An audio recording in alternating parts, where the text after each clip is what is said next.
Hello everyone. आज का हमारा टॉपिक है एकाधिकार यानी कि मोनोपोली। तो मोनोपोली में सबसे पहले हम इसका अर्थ जानेंगे। इसका अर्थ क्या है, तो स्टार्ट करते हैं। इसका अर्थ देखते हैं। एकाधिकार वह मार्केट स्थिति है जिसमें एक वस्तु का एक विक्रेता होता है तथा अन्य विक्रेता के प्रवेश पर रुकावट होती है। वस्तु का कोई निकट स्थानापन्न नहीं होता है। ठीक है, नेक्स्ट है, प्रत्येक अन्य वस्तु के साथ मांग की प्रति लोच बहुत कम होती है। इसका अभिप्राय यह है कि कोई अन्य फर्म समान वस्तु का उत्पादन नहीं करता है। अतः एकाधिकारी फर्म स्वयं उद्योग होता है और एकाधिकारी का मांग वक्र उद्योग का मांग वक्र होता है। इसलिए उसकी अपनी वस्तु का मांग वक्र अपेक्षाकृत स्थिर होता है और उसकी ढलान नीचे दाएं झुकाव वाली होती है, जबकि उसके ग्राहकों की रुचियां और आय दी हुई होती है। इसका मतलब है कि वस्तु की अधिक मात्रा ऊंची कीमत की अपेक्षा कम कीमत पर बेची जा सकती है।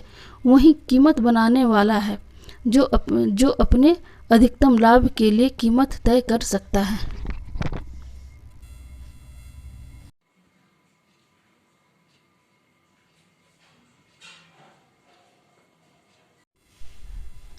पर इसका अर्थ यह नहीं है कि वह कीमत और निर्धारण दोनों को तय कर सकता है।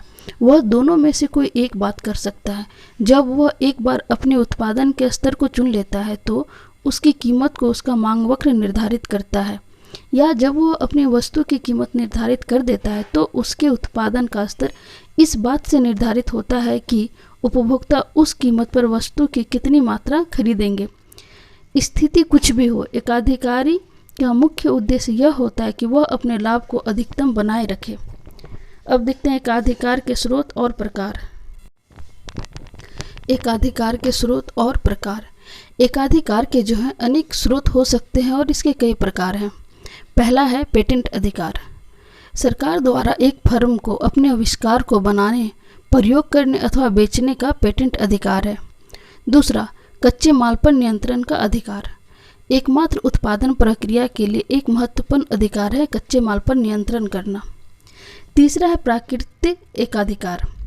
एक फर्म द्वारा प्राकृतिक एकाधिकार होना जब वह पैमाने की बढ़ती मितव्ययताओं के कारण प्रति इकाई कम लागत पर समस्त मार्केट की पूर्ति करती है, जैसे कि गैस, बिजली आदि। कानूनी एकाधिकार।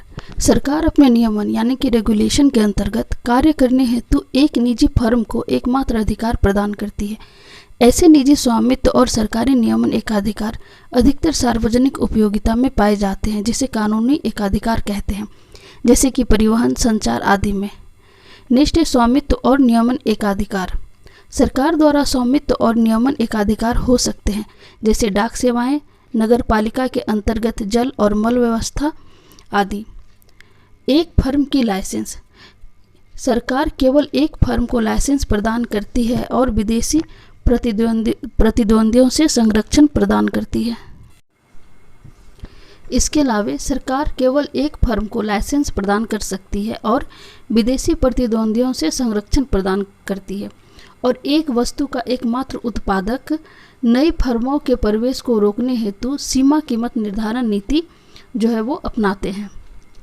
इसके आगे के वीडियो में हम देखेंगे एकाधिकार के अंतर्गत कीमत निर्धारण जो है वो कैसे किया जाता है। तो एकाधिकार के अंतर्गत हम अल्पकाल और दीर्घकाल में कीमत निर्धारण करते हैं, तो वो नेक्स्ट वीडियो में देखेंगे।